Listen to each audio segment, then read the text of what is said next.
suis Elsa Leromain, chercheuse à l'Université catholique de Louvain, à la London School of Economics et économiste à BSI. Dans ce podcast, on va parler d'accord commercial, de l'Union européenne et essayer de mieux comprendre ce qu'implique le Brexit pour les relations commerciales entre le Royaume-Uni et l'UE. Un accord commercial? Mais qu'est-ce que c'est?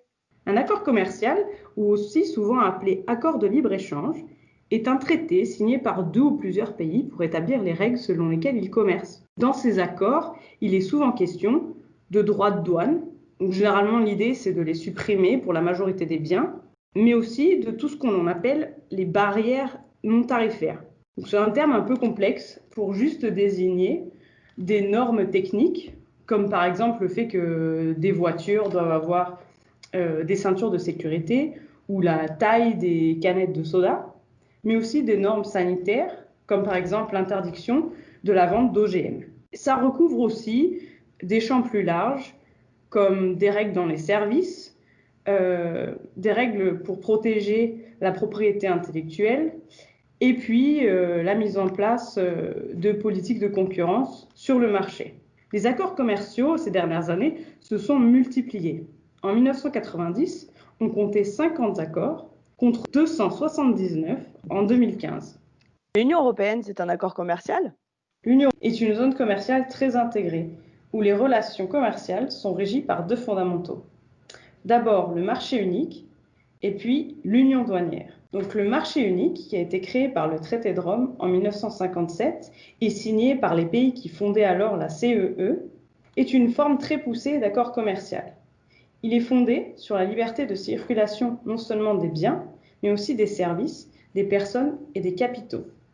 Et il est régi par un nombre de principes, dont notamment la reconnaissance des biens et des services sur l'ensemble du territoire. En font partie les pays de l'UE, mais aussi l'Islande, le Liechtenstein, la Norvège et la Suisse. L'Islande, la Suisse?